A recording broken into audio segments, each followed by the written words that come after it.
ইসলামী জ্ঞানে জ্ঞানী হয়ে রাঙাও তোমার জীবন। পিএইচপি সত্যের সন্ধানে মঞ্চে করো প্রতিভার বীজ বপন। ওহির আদেশ মেনে জ্ঞানের আহরণে পিএইচপি সত্যের সন্ধানে। ওহির আদেশ মেনে জ্ঞানের আহরণে পিএইচপি সত্যের সন্ধানে। আসসালামু আলাইকুম ওয়া রাহমাতুল্লাহি ওয়া বারাকাতুহু। ইন্নাল হামদালিল্লাহ ওয়াস সালাতু ওয়াস সালামু আলা সাইয়্যিদিনা রাসূলিল্লাহ আম্মা বাদ। দূরের কাছের দেশ কিংবা প্রবাসের যারা যেখান থেকে আমাদেরকে দেখছেন সবাইকে স্বাগত জানাচ্ছি পিএইচপি ফ্যামিলি নিবেদিত পিএইচপি সত্যের সন্ধানে ইসলামিক জ্ঞান প্রতিযোগিতা 2025-এর আজকের পর্ব থেকে। দর্শক, আমাদের সাথে টাইটেল স্পন্সর হিসেবে আছে PHP family powered by Gentle Park. আপনারা দেখছেন আমাদের দ্বিতীয় রাউন্ড চলছে।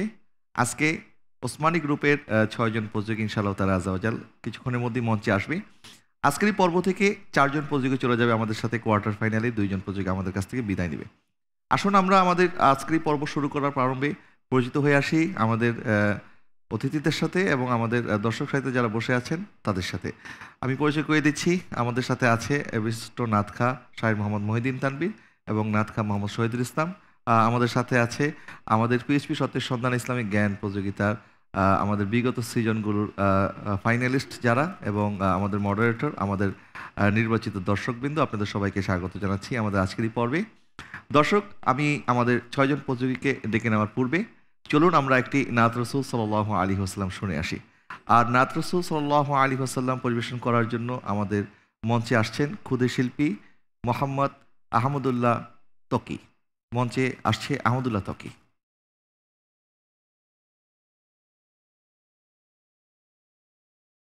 আসসালামু আলাইকুম। ওয়ালাইকুম আসসালাম ওয়া রাহমাতুল্লাহি ওয়া বারাকাতুহু। কেমন আছো? আপনি ভালো জি, আছেন? আলহামদুলিল্লাহ ভালো আছি। আজকে তোমার কণ্ঠে একটি নাত রাসূল শুনবো, ঠিক আছে? ইনশাআল্লাহ। জি। আসসালামু আলাইকুম ওয়া রাহমাতুল্লাহি তাআলা ওয়া বারাকাতুহু। ওয়ালাইকুম আসসালাম। कोई दुनिया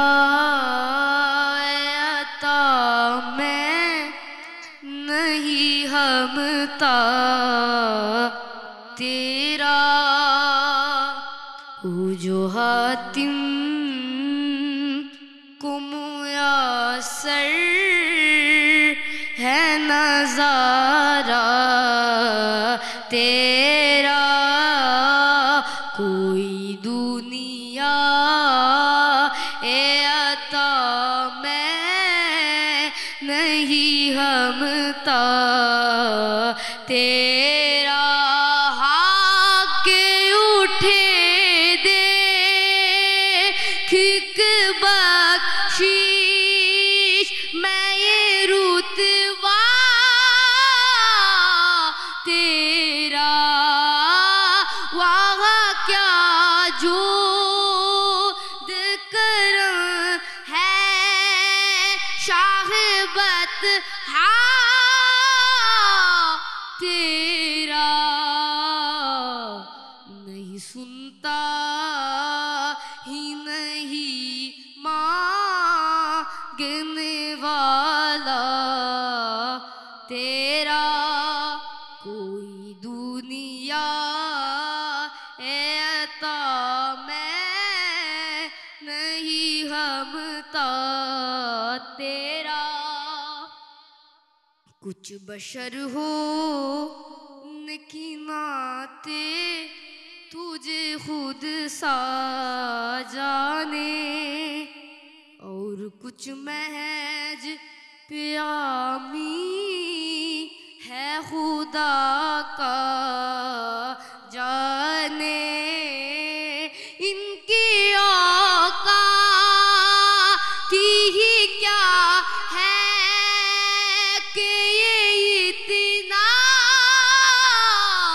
जाने फर्श वाले तेरी शौकत का उलू क्या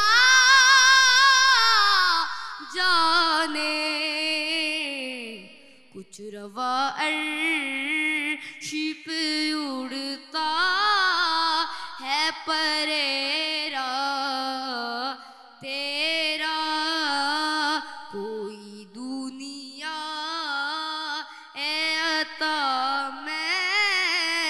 नहीं हमता तेरा हुजुहातिम कुमुयासर है नजारा तेरा।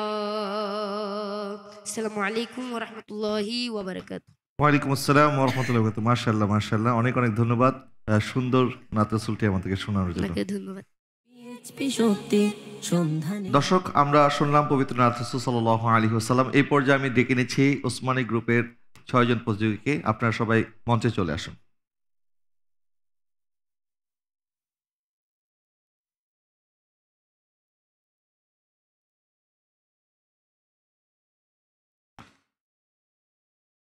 আসসালামু আলাইকুম ওয়া রাহমাতুল্লাহ। ওয়ালাইকুম আসসালাম ওয়া রাহমাতুল্লাহ। আপনারা সবাই কেমন আছেন? আলহামদুলিল্লাহ। আপনি কেমন আছেন? জি আলহামদুলিল্লাহ, আমি ভালো আছি। আপনাদেরকে স্বাগত জানাচ্ছি আমাদের দ্বিতীয় রাউন্ডে। আপনারা মাশাআল্লাহ প্রথম রাউন্ডে খুব ভালো ফলাফল অর্জন করেছেন। আশা করছি এই পর্বে আপনারা খুব ভালো করবেন। দর্শক, আমি জানিয়ে রাখি, আমার ডানে এবং বামে যে 6 জন প্রতিযোগী আপনারা দেখছেন, ওনারা ওনাদের পরিচয় দিয়েছিল প্রথম রাউন্ডে। ওনারা কিন্তু স্কুল বিভাগ থেকে এসেছে। মাশাআল্লাহ, আমরা এবার বাছাই পর্ব যখন করেছি সারা দেশব্যাপী, আমাদের বিভাগীয় রাউন্ডগুলি থেকে শুরু করে আমরা আমাদের চূড়ান্ত পর্ব পর্যন্ত আমরা চেষ্টা করেছি মাদ্রাসা শিক্ষার্থীদের পাশাপাশি স্কুল কলেজ থেকেও যেন আমরা আমাদের শিক্ষার্থীদেরকে এই প্রোগ্রামে সুযোগ দিতে পারি। তারই অংশ হিসাবে আমাদের এই 6 জন প্রতিযোগী, এখানে সম্ভবত একজন পলিটেকনিক থেকে এসেছেন এবং বাদ বাকি 5 জন আপনারা সবাই স্কুল থেকে এসেছেন। আশা করছি আমাদের এই প্রশ্নগুলি আপনাদের জন্য খুব কঠিন হবে না, কারণ আমরা প্রশ্ন বাছাই করার ক্ষেত্রেও চেষ্টা করেছি আপনাদের জন্য যেন একটু সহজ সহজ প্রশ্ন হয়, যেহেতু আপনারা মাদ্রাসা ব্যাকগ্রাউন্ড থেকে আসেননি। ইসলামিক সাধারণ জ্ঞান থেকে একদম সহজ সহজ প্রশ্নগুলি আপনাদের জন্য বাছাই করা হয়েছে। তো দর্শক, শুরু করব আমরা আমাদের আজকের মূল পর্ব। আর এই পর্বের মধ্যে থাকছে 3টি সেগমেন্ট: জ্ঞানের জ্যোতি সেগমেন্ট, মদিনার সুর সেগমেন্ট এবং বেল বাটন সেগমেন্ট। শুরু করছি প্রথম সেগমেন্ট, জ্ঞানের জ্যোতি। পিএইচপি সত্যের সন্ধানে। শুরু করছি জ্ঞানের জ্যোতি সেগমেন্ট। এই সেগমেন্টে 12টি প্রশ্ন থাকবে, সর্বমোট 6 জনের জন্য। প্রত্যেককে দুইটা করে প্রশ্ন করা হবে, ঠিক আছে? প্রত্যেকটি সঠিক উত্তরের জন্য থাকবে 5 করে নাম্বার। আমি শুরু করছি আমার ডান দিক থেকে। আপনার জন্য প্রথম প্রশ্ন হচ্ছে, রোজা অবস্থায় ডায়াবেটিস রোগীরা কি ইনসুলিন ইনজেকশন ব্যবহার করতে পারবে? জি, রোজা অবস্থায় ডায়াবেটিসের রোগীরা ইনসুলেশন ব্যবহার করতে পারবে। কারণ কি, কিভাবে পারবে? তারা শরীরের মধ্যে ইনজেকশনটা ব্যবহার করবে। ইনজেকশনটা ব্যবহার করবে কি কারণে? মানে সেটি পাকস্থলিতে পৌঁছায় না, বরং সেটি চামড়ার মধ্যে ব্যবহার করা হয়, যার কারণে সেই ইনজেকশন ব্যবহার করতে কোনো অসুবিধা নেই। আপনার এই উত্তরটি সঠিক হয়েছে। চলে যাচ্ছি দ্বিতীয় প্রশ্নে। রোজার দিন রোজার নিয়ত করেনি, অথবা রোজা না রাখবে যে এটারও উনি খেয়াল করেন, মানে রোজা রাখবে কি রাখবে না কোনো নিয়তে সে করেনি, সেক্ষেত্রে তার রোজা হবে কিনা? সেক্ষেত্রে তার রোজাটি হবে না। রোজা হবে না, কারণ রোজা হওয়ার জন্য নিয়ত করা শর্ত। আপনার এই উত্তরটি সঠিক হয়েছে। আলহামদুলিল্লাহ। চলে যাচ্ছি পরবর্তী প্রতিযোগীর কাছে। আপনার জন্য প্রশ্ন হচ্ছে, রাতে নিয়ত করলো পরের দিন রোজা রাখবে, কিন্তু নিয়ত করার পরে আবার অর্থাৎ রোজার সময়সীমা শুরু হওয়ার আগেই উনি পানাহার করেছে। তো এখন পানাহার করার পর কি আবার নতুন করে নিয়ত করতে হবে, নাকি ওই আগের নিয়তি বহাল থাকবে? আগের নিয়তি বহাল থাকবে। আগের নিয়তি বহাল থাকবে, নতুন করে আবার নিয়ত করার কোনো প্রয়োজন নাই। আপনার এই উত্তরটি সঠিক হয়েছে। আলহামদুলিল্লাহ। আপনার জন্য দ্বিতীয় প্রশ্ন। একজন নিয়ত করলো আগামীকাল যদি কোথাও দাওয়াত থাকে তাহলে রোজা রাখবো না, আর যদি দাওয়াত না থাকে তাহলে রোজা রাখবো, সেই ক্ষেত্রে তার এই রোজাটি হবে কিনা? না, হবে না। হবে না। কেন হবে না? কারণ সে তার যদি দাওয়াত না থাকে সে রোজা রাখবে বলেছে, কিন্তু যদি দাওয়াত থেকে রাখবে না, এক্ষেত্রে তার পরিপূর্ণ নিয়ত করা হয়নি। পরিপূর্ণ নিয়তটি শুদ্ধ হয়নি। জি, নিয়ত অর্থ হচ্ছে মনের সংকল্প স্থির করা যে আমি এই কাজটা অবশ্যই করব অথবা এই কাজটা করব না। জি জি তো উনি যেহেতু এই নিয়তের উপর স্থির নাই, জি। সেক্ষেত্রে তার এই নিয়তটি সঠিক নয় এবং সেক্ষেত্রে তার রোজাও হবে না। আপনার উত্তরটি সঠিক হয়েছে। আলহামদুলিল্লাহ। তৃতীয় প্রতিযোগী, আপনার জন্য প্রশ্ন হচ্ছে, কেউ যদি দ্বিপ্রহরের সময় রোজার নিয়ত করে সেক্ষেত্রে তার রোজা হবে কিনা? না, হবে না। কেন হবে না? সুবহে সাদিকের পূর্বে নিয়ত করা উত্তম। উত্তম নিয়ত করতে হবে। ওকে, হয়। সুবহে সাদিকের পূর্বে নিয়ত করা উত্তম। সেজন্য আর কেউ যদি অর্ধ দিবস পার করে নিয়ত করে সেক্ষেত্রে রোজা হবে হবে না। না। ওকে, আপনার উত্তরটি সঠিক হয়েছে। দ্বিতীয় প্রশ্ন আপনার জন্য। রোজা ভাঙ্গার নিয়ত করলে কি সাথে সাথে রোজা ভেঙে যাবে? না, যতক্ষণ পর্যন্ত রোজা ভাঙ্গার কারণ তার মধ্যে প্রকাশ না পাই ততক্ষণ পর্যন্ত রোজা ভঙ্গ হবে না। অর্থাৎ রোজা ভাঙার মতো কোনো কাজ যতক্ষণ তিনি করবেন না ততক্ষণ রোজা ভাঙবে না, নিয়োগ করার সাথে সাথে রোজা ভাঙে না। আপনার এই উত্তরটি সঠিক হয়েছে। চলে যাচ্ছি পরবর্তী প্রতিযোগীর কাছে। পরবর্তী প্রতিযোগী, আপনার জন্য প্রশ্ন হচ্ছে, নবীজি সাল্লাল্লাহু আলাইহি ওয়াসাল্লাম কোন 3টি কাজের কথা বলেছেন যার মাধ্যমে রোজা ভাঙে না? বমি করলে, বমি করলে, স্বপ্নদোষ হলে, স্বপ্নদোষ হলে,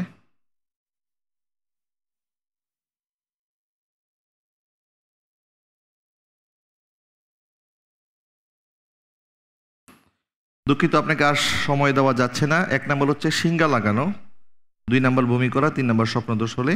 এই 3টি কারণে রোজা ভাঙে না। আপনি 2টি সঠিকভাবে বলতে পেরেছেন, 1টি বলতে পারেননি, সেই জন্য আপনাকে 3.5 নম্বর দেওয়া হচ্ছে। আপনার জন্য দ্বিতীয় প্রশ্ন, কোনো রোজাদার রোজা অবস্থায় যদি খানাপিনা করে তাহলে কেউ যদি এটি দেখে যে তিনি খাচ্ছেন রোজা অবস্থায়, সেক্ষেত্রে তাকে স্মরণ করিয়ে দেওয়া যাবে কিনা? জি, তাকে স্মরণ করিয়ে দেওয়া ওয়াজিব।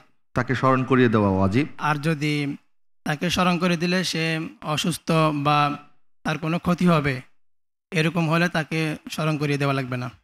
ওকে, যদি এমন দুর্বল ব্যক্তি, যে কারণ আমরা জানি যিনি ভুলক্রমে কিছু খায় বা পান করে সেক্ষেত্রে তার রোজা ভাঙে না, বরং রোজাটা বহাল থাকে, এবং এটা আল্লাহর পক্ষ থেকেই আল্লাহ পাকই তাকে পান করার বা খাওয়ার ব্যবস্থা করে দেয়, সেক্ষেত্রে তাকে স্মরণ করিয়ে দেওয়াটা ওয়াজিব। কিন্তু এমন যদি আশঙ্কা হয় যে তিনি যদি এখন খানাপিনা ছেড়ে দেন তাহলে হয়তো অসুস্থ হয়ে যাবেন, বিছনায় পড়ে যাবেন, দুর্বল হয়ে যাবেন, সেক্ষেত্রে স্মরণ না করিয়ে দিলেও কোনো অসুবিধা নেই। আপনার উত্তরটি সঠিক হয়েছে, আলহামদুলিল্লাহ। আমি চলে যাচ্ছি আমাদের পঞ্চম প্রতিযোগীর কাছে। পঞ্চম প্রতিযোগী, আপনি ভালো আছেন? জি আলহামদুলিল্লাহ। আপনি গত বছরও আমাদের সাথে ছিলেন। জি এটি সহ আপনার 2 বার। জি। তো কেমন লাগছে আমাদের এই প্রোগ্রামে অংশগ্রহণ করে? জি আলহামদুলিল্লাহ, অনেক ভালো লাগছে দ্বিতীয়বারের মতো সুযোগ পাওয়ার জন্য। আপনাদের সকলের কাছে শুকরিয়া জানাই। ধন্যবাদ। আমি আপনার জন্য প্রশ্ন করছি। প্রথম প্রশ্ন হচ্ছে, কেউ যদি ইচ্ছাকৃতভাবে আগরবাতির বা সুগন্ধির ঘ্রাণ আহরণ করে এমনভাবে যে তিনি তার সেই ধোঁয়াটা নাকের মাধ্যমে তিনি ভিতরে নিচ্ছেন, সেক্ষেত্রে তার রোজা ভাঙবে কিনা?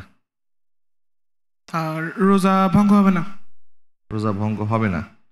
ইচ্ছাকৃতভাবে আগরবাতি অথবা সুগন্ধির ঘ্রাণ যদি তিনি ধোঁয়া টেনে নাকের মাধ্যমে ভিতরে প্রবেশ করান, সেক্ষেত্রে আপনি বলেছেন রোজা ভঙ্গ হবে না। আপনার উত্তরটি সঠিক হয়নি। সঠিক উত্তর হচ্ছে রোজা ভেঙে যাবে। দ্বিতীয় প্রশ্ন আপনার জন্য, মাছি কণ্ঠনালীর ভিতরে পৌঁছলে কি রোজা ভেঙে যাবে? রোজা ভাঙবে না। রোজা ভাঙবে না। মাছি যদি ঢুকে যায় তাহলে রোজা ভাঙবে না।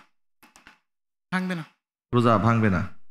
আর যদি ইচ্ছাকৃতভাবে গিলে ফেলে তাহলে রোজা ভেঙে যাবে। রোজা ভেঙে যাবে। আপনার উত্তরটি সঠিক হয়েছে, আলহামদুলিল্লাহ। চলে যাচ্ছি পরবর্তী প্রতিযোগীর কাছে। আপনার জন্য প্রথম প্রশ্ন, কোন রোজা ভঙ্গ করা ওয়াজিব এবং সেই রোজার কোনো কাজা নেই? এমন রোজা যেগুলো রাখা হয়েছে হারাম সময়, যেমন ঈদের সময়, ঈদের দিন, অথবা তাকবিরে তাশরিকের, আইয়ামে তাশরিকের যে দিনগুলো আছে জিলহজ মাসের, সেই দিনগুলোতে যদি সে রোজা রাখে তাহলে সেটা তার জন্য ভাঙা ওয়াজিব এবং সেটার জন্য কাজা আদায় করতে হবে না। সেই জন্য কাজা আদায় করতে হবে না। দর্শক, প্রশ্নটা যদিও খুব সহজ মনে হচ্ছে, উত্তরটা এতটা সহজ ছিল না। আমাদের এই জটিল প্রশ্নের সুন্দর উত্তর দিয়েছে আমাদের প্রতিযোগী।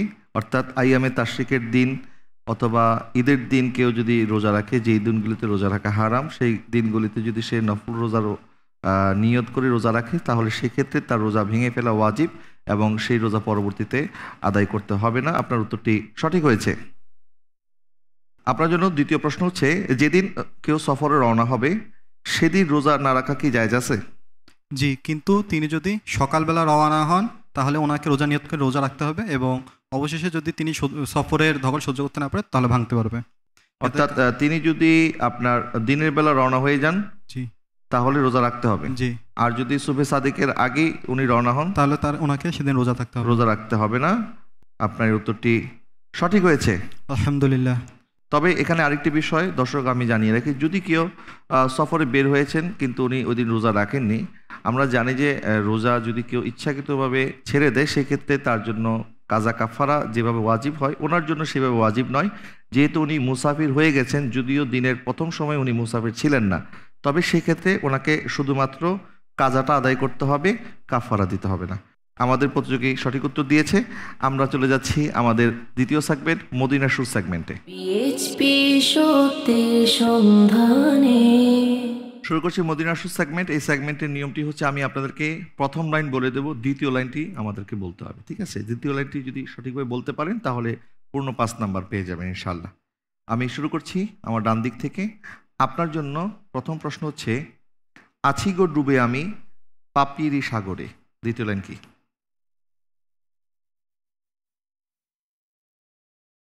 আছি গো ডুবে আমি পাপেরি সাগরে।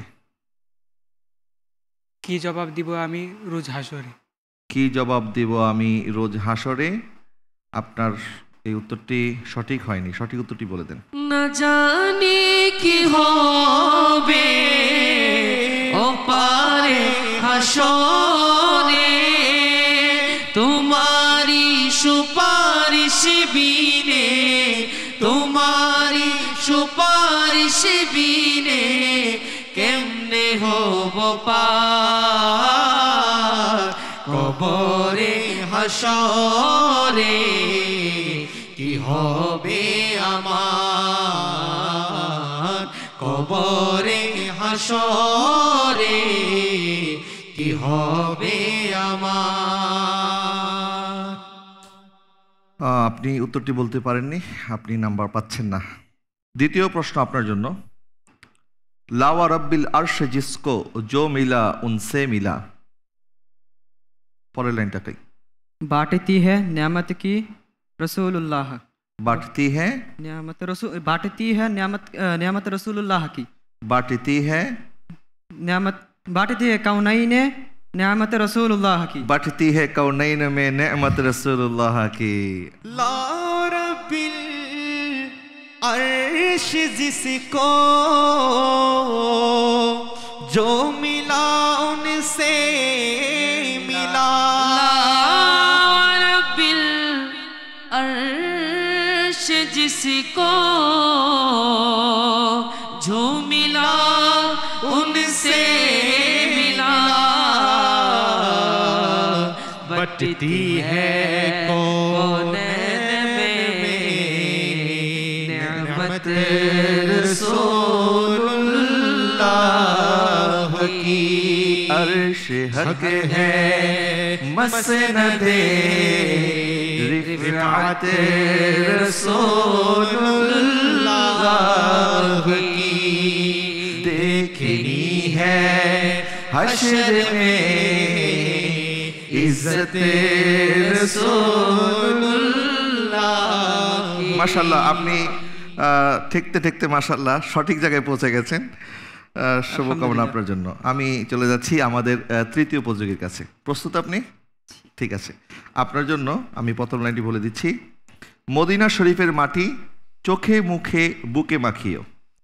এমন পবিত্র মাটি, এমন পবিত্র মাটি। জি, কাছাকাছি হয়ে গেছে, কিন্তু পৌঁছে গেছেন, আর একটু বাকি আছে। কোথায় পাবে আর এমন পবিত্র মাটি, এমন পবিত্র মাটি আমার নবীর রওজায়।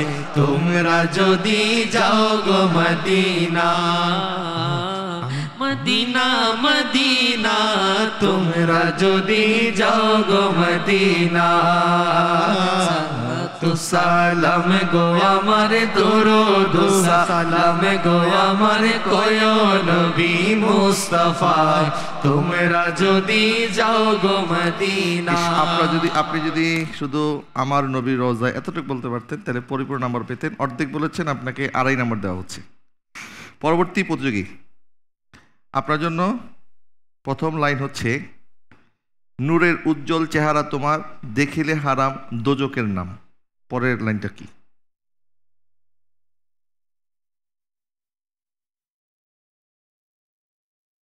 নূরের উজ্জ্বল চেহারা তোমায় দেখিলে হারাম দোজকের নাম।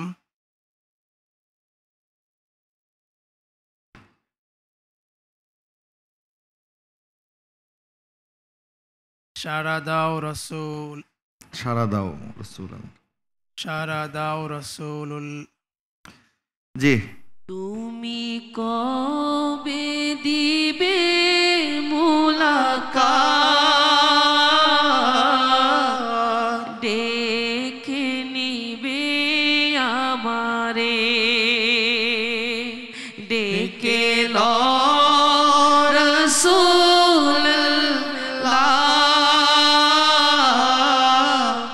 রোজা পাকের কিনারে, আমি কেঁদে কেঁদে হই গো সারা,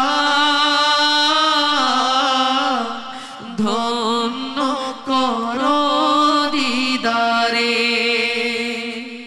জি, তুমি কবে দিবে মোলাকাত, ডেকে নিবে আমারে। আপনি উত্তরটি বলতে পারেননি, 5 নম্বর পাচ্ছেন না আপনি। চলে যাচ্ছি আমাদের পরবর্তী প্রতিযোগীর কাছে। মে কবরে अंदर में घबराऊंगा जब तन्हा।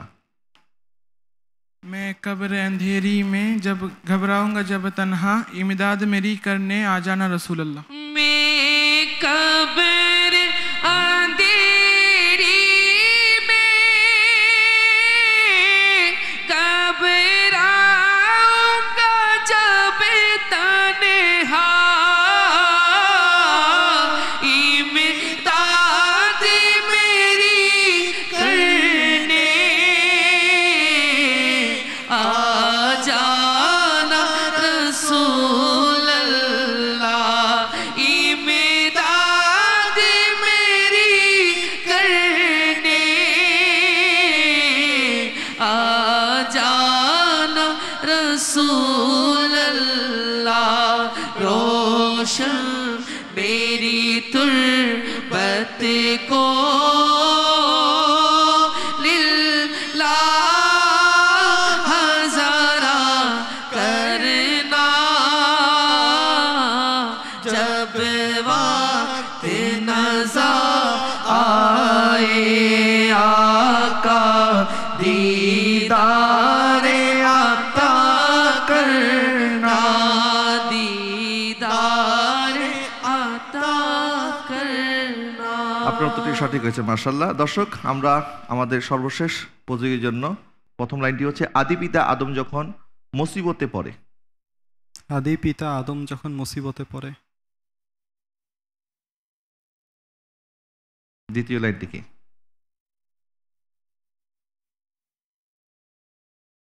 মুদের নবীর উসিলাতে আল্লাহ কবুল করে, আদি পিতা আদম যখন মুসিবতে পড়ে, মুদের নবীর উসিলাতে আল্লাহ কবুল করে, সাকারাতের বিছানাতে, সাকারাতের বিছানাতে দেখা দিও রে, দো জাহানের বাদশা নবী কামলিওয়ালা রে, দো জাহানের বাদশা নবী কামলিওয়ালা রে, আমার মনের ঘরেতে রেখেছি যারে, আমার মনের ঘরেতে রেখেছি যারে, দো জাহানের বাদশা নবী কামলিওয়ালা রে, দো জাহানের বাদশা নবী কামলিওয়ালা রে। মাশাআল্লাহ, আপনি ভেবেছিলাম উত্তরটি পারবেন কিন্তু পারেননি। যাই হোক, আরো একটি সেগমেন্ট বাকি আছে, আশা করি সেই সেগমেন্টে আপনি ভালো ফলাফল অর্জন করবেন। ইনশাআল্লাহ। দর্শক, আমরা শুরু করব এখন আমাদের সবচেয়ে আকর্ষণীয় segment, bell button segment. PHP সত্যের সন্ধানে। বেল বাটন সেগমেন্টের নিয়মটি আমি আপনাদেরকে বলে দিচ্ছি। আমি সর্বমোট 6টি প্রশ্ন করব। যিনি আগে প্রেস করতে পারবেন তিনি উত্তর দেওয়ার সুযোগ পাবেন, আর উত্তরটি যদি ভুল হয়ে যায় তাহলে কিন্তু 5 নাম্বার মাইনাস হয়ে যাবে। এখানে মাইনাস নাম্বার আছে, এই জন্য সতর্কতার সাথে আপনারা প্রেস করবেন, ঠিক আছে? আমি প্রথম প্রশ্নটি বলছি, রাতে সর্বশেষ কোন নামাজ পড়া মুস্তাহাব? আপনি বলেন। বিতরের নামাজ। বেতরের নামাজ। আপনার উত্তরটি সঠিক হয়েছে, আলহামদুলিল্লাহ। মাশাআল্লাহ। প্রথম উত্তরটি সঠিক দিয়ে আপনি 5 নম্বর অর্জন করেছেন। এবার দ্বিতীয় প্রশ্ন, বিতির নামাজের ওয়াক্ত কখন? ডান পাশ থেকে আপনি বলেন। এশার নামাজের রক্ত যখন নাকি শেষ হয় তখন থেকে নিয়ে শেষ রাতের তৃতীয় অংশের আগ পর্যন্ত। এশার নামাজের ওয়াক্ত যখন থেকে শেষ হয়, এশার নামাজের রক্ত যখন থেকে শেষ হয় তখন থেকে নিয়ে সুবে সাদেকের আগ পর্যন্ত বিতির নামাজের রক্ত থাকে। এশার নামাজের ওয়াক্ত যখন থেকে শেষ হয়, আমি ওয়াক্ত জিজ্ঞেস করেছি যে বেতারের নামাজের ওয়াক্ত কখন? বিতির নামাজের রক্ত হচ্ছে যে এশার নামাজের রক্তর পর থেকে নিয়ে সুবে সাদেকের আগ। এশার নামাজের ওয়াক্ত শেষ হয় কখন? এশার নামাজের রক্ত শেষ হয় যখন নাকি শেষ রাতের 3 ভাগের শেষ রাতের অর্ধাংশ অতিবাহিত হয়। তাহলে আমরা যে এশার নামাজের পরপরই আপনার বেতার নামাজ পড়ে ফেলি, সেই ক্ষেত্রে কি হয় এশার না? নামাজের পর থেকে নিয়ে সুবে সাদেকের আগ পর্যন্ত বিতির রক্ত থাকে। এশার নামাজের পর থেকে নিয়ে সুবে সাদেকের আগ পর্যন্ত। তো আপনি এশার নামাজের ওয়াক্ত বলেছেন কেন? একটা হচ্ছে এশার নামাজের ওয়াক্ত, আর একটা হচ্ছে নামাজ আদায় করার পর, দুইটা। তো আপনি কোনটা বলতে চান? এশার নামাজের? এশার নামাজের পরে বলতে চাইছি, মিস্টেক হয়ে গেছে। আচ্ছা, আমি কিন্তু আপনাকে মাইনাস নাম্বার দিয়ে দিতাম, তারপর আমি ক্লু দেওয়ার সাথে সাথে আপনি হয়তো ধরে ফেলেছেন, কারণ আপনি যে উত্তরটি দিয়েছিলেন যে এশার ওয়াক্ত শেষ হওয়ার পর থেকে, তো এশার ওয়াক্ত শেষ নেই, বরং এশারের নামাজের পর থেকে শুরু করে সুবহে সাদিক পর্যন্ত বিতরের নামাজের ওয়াক্ত থাকে। আপনার উত্তরটি সঠিক হয়েছে। আমি চলে যাচ্ছি তৃতীয় প্রশ্নে। তৃতীয় প্রশ্ন, যদি কেউ কোনো নামাজ পড়তে ভুলে যায় অথবা তা আদায় না করে ঘুমিয়ে পড়ে, তাহলে উহার বিধান কি? আমার ডান পাশের মাঝখানে, আপনি বলেন। যখনই স্মরণে আসবে তখনই আদায় করে নিবে। যখনই স্মরণে আসবে তখনই আদায় করে নেবে। আপনার উত্তরটি সঠিক হয়েছে। চতুর্থ প্রশ্ন, যে ব্যক্তি আসরের নামাজ পরিত্যাগ করবে তার কি হবে? জি, আপনি না, আপনি নয়, আমাদের দ্বিতীয় প্রতিযোগী। তার আমল বিনষ্ট হয়ে যাবে। তার আমল বিনষ্ট হয়ে যাবে। যে ব্যক্তি আসরের নামাজ পরিত্যাগ করবে তার ঈমান বিনষ্ট। ঈমান না, আমল বিনষ্ট হয়ে যাবে। কোনটা, ঈমান না আমল? আমল। তার আমল বিনষ্ট হয়ে যাবে। যে ব্যক্তি আসরের নামাজ কাজা করবে তার আমল বিনষ্ট হয়ে যাবে। আপনার উত্তরটি সঠিক হয়েছে। অল্পের জন্য আপনি বেঁচে গেলেন, আপনি ঈমান বলে ফেলেছিলেন। যাই হোক, পরবর্তী প্রশ্ন আপনাদের জন্য। রাসূল সাল্লাল্লাহু আলাইহি ওয়াসাল্লামের ফরমান অনুযায়ী যার আসরের নামাজ ছুটে গেল তার কি ছুটে গেল? জি, বাম পাশে একদম সর্বশেষ প্রতিযোগী, আপনি বলেন। জি, যার আসরের নামাজ ছুটে গেল তার যেন আত্মীয় স্বজন, ধন সম্পদ সবকিছুই হারিয়ে গেল। যার আসরের নামাজ ছুটে গেল তার আত্মীয় স্বজন, ধন সম্পদ সবকিছু হারিয়ে গেল। আপনার এই উত্তরটি সঠিক হয়েছে, আলহামদুলিল্লাহ। সর্বশেষ প্রশ্ন, সবাই প্রস্তুত? বাটনের উপর আপনাদের আঙ্গুল আছে, ঠিক আছে। শেষ প্রশ্ন হচ্ছে, স্বেচ্ছায় ফরজ নামাজ পরিত্যাগ করলে কি হবে? জি, আপনি বলেন। স্বেচ্ছায় ফরজ নামাজ কেউ যদি পরিত্যাগ করে তাহলে সে গুনাহগার হবে। সে গুনাহগার তো অবশ্যই হবে। এছাড়া এটা হচ্ছে যে এটা মুনাফিকের আলামত। মুনাফিকের আলামত। আপনি প্রথম প্রশ্নটি সঠিক উত্তর দিয়ে 5 নম্বর অর্জন করেছেন, কিন্তু এই প্রশ্নের উত্তরটি আপনি সঠিকভাবে দিতে পারেননি। আপনার 5 নম্বর মাইনাস হয়ে গেল। সঠিক উত্তর হবে তার ইসলামের নিরাপত্তা উঠে যাবে। যে ব্যক্তি ইচ্ছাকৃতভাবে ফরজ নামাজ ত্যাগ করবে তার ইসলামের নিরাপত্তা উঠে যাবে। এরই সাথে আমরা আমাদের এই 6টি প্রশ্ন শেষ করলাম। দর্শক, আমি জানিয়ে দিচ্ছি আমাদের আজকেরই পর্বে আমাদের এই 6 জন প্রতিযোগী কারা কেমন পারফর্ম করেছে। দর্শক, আমি জানিয়ে দিচ্ছি আমাদের এই 6 জন প্রতিযোগী কারা কেমন পারফর্ম করেছে। মোহাম্মদ মহিতুল ইসলাম জিহাদ পেয়েছে 10 নম্বর, মোহাম্মদ আরিফ পেয়েছে 20 নম্বর, মোহাম্মদ সিরাজুল মুস্তফা রোশন পেয়েছে 22.5 নম্বর, মোহাম্মদ AKFM ইমামউদ্দিন পেয়েছে 8.5 নম্বর, মোহাম্মদ আজমাইন ইশরাক সাজিম পেয়েছে 10 নম্বর, মোহাম্মদ মুক্তাদি ইসলাম আরবি পেয়েছে 15 নম্বর। আর আমাদের আজকের এই পর্ব থেকে যেই 4 জন প্রতিযোগী চলে যাচ্ছেন আমাদের সাথে পরবর্তী রাউন্ড অর্থাৎ কোয়ার্টার ফাইনালে, আমি তাদের নাম ঘোষণা করছি। মোহাম্মদ আরিফ, তিনি পেয়েছেন 35 নম্বর। দ্বিতীয় স্থান অর্জন করে আমাদের সাথে যাচ্ছেন মোহাম্মদ মুক্তাদি ইসলাম আরবি, আপনি পেয়েছেন 30 নম্বর। তৃতীয় হয়েছেন মোহাম্মদ KAFM ইমামউদ্দিন, আপনি পেয়েছেন 28.5 নম্বর। এবং চতুর্থ প্রতিযোগী হিসাবে আমাদের সাথে যাচ্ছেন মোহাম্মদ সিরাজুল মুস্তফা রোশন, উনি পেয়েছেন 27.5 নম্বর। পঞ্চম স্থান অর্জন করেছেন মোহাম্মদ আজমাইন ইশরাক সাজিম, আপনি পেয়েছেন 25 নম্বর। আর মোহাম্মদ মহিতুল ইসলাম জিহাদ, আপনি পেয়েছেন 15 নম্বর। মোহাম্মদ আজমাইন ইশরাক, মাত্র আপনি 2.5 নম্বরের ব্যবধানের কারণে আমাদের আজকের পর্ব থেকে বিদায় নিতে হচ্ছে। এবং আপনাদের দুইজনের জন্যই রইল শুভকামনা, ইনশাআল্লাহ তাআলা আযজা ওয়া জাল আপনারা অনেক দূরে এগিয়ে যান, আপনাদের জন্য শুভকামনা। এবং আমাদের যে 4 জন প্রতিযোগী আমাদের সাথে কোয়ার্টার ফাইনালে যাচ্ছেন, আপনাদেরকেও কোয়ার্টার ফাইনালে স্বাগত। দর্শক, আমি এই পর্যায়ে জানিয়ে দিচ্ছি আপনাদের জন্য আমাদের আজকের প্রশ্ন। আজকের প্রশ্নটি হচ্ছে, পবিত্র কোরআনের কোন সূরার কয়টি আয়াত সর্বপ্রথম নাজিল হয়েছে? আপনারা সঠিক উত্তরটি দ্রুত আমাদের কাছে পাঠিয়ে দিন। আর উত্তরটি পাঠাতে হলে আমাদের পিএইচপি সত্যের সন্ধানে যেই ফেসবুক পেজ আছে সেই পেজে চলে যাবেন এবং আজকেরই পর্বের যে লাইভটি হচ্ছে সেই লাইভের কমেন্টস বক্সে একটি ফর্ম আছে, সেই ফর্মে প্রবেশ করে আপনারা আমাদের কাছে আপনাদের উত্তরটি পাঠিয়ে দিতে পারেন। রাত 12টার মধ্যে যারা সঠিক উত্তর পাঠাবেন তাদের মধ্যে লটারি করে আমরা বিজয়ীর নাম আমাদের পেজে জানিয়ে দেব এবং বিজয়ীর কাছে পৌঁছে যাবে আমাদের পক্ষ থেকে আকর্ষণীয় পুরস্কার। এবং আমি জানিয়ে দিচ্ছি গত পর্বের আমাদের সঠিক উত্তরটি। গত পর্বে প্রশ্ন ছিল কোন সূরা 2 বার নাজিল হয়েছে? সঠিক উত্তরটি হবে সূরা ফাতিহা। শেষ করছি আমাদের আজকের আয়োজন। দর্শক, আগামী পর্বে আপনাদের সাথে আবার দেখা হচ্ছে আমাদের হায়দারি গ্রুপের 6 জন প্রতিযোগীকে সাথে নিয়ে। ইনশাআল্লাহ তাআলা আজ্জাওয়াজাল পিএইচপি সত্যের সন্ধানে ইসলামিক জ্ঞান প্রতিযোগিতা 2025 পাওয়ার বাই ডেন্টাল পার্ক আপনাদের সাথে আগামী পর্বে আবারও সাক্ষাৎ হবে, সেই কামনায় বিদায় নিচ্ছি। আসসালামু আলাইকুম ওয়া রাহমাতুল্লাহি ওয়া বারাকাতুহু।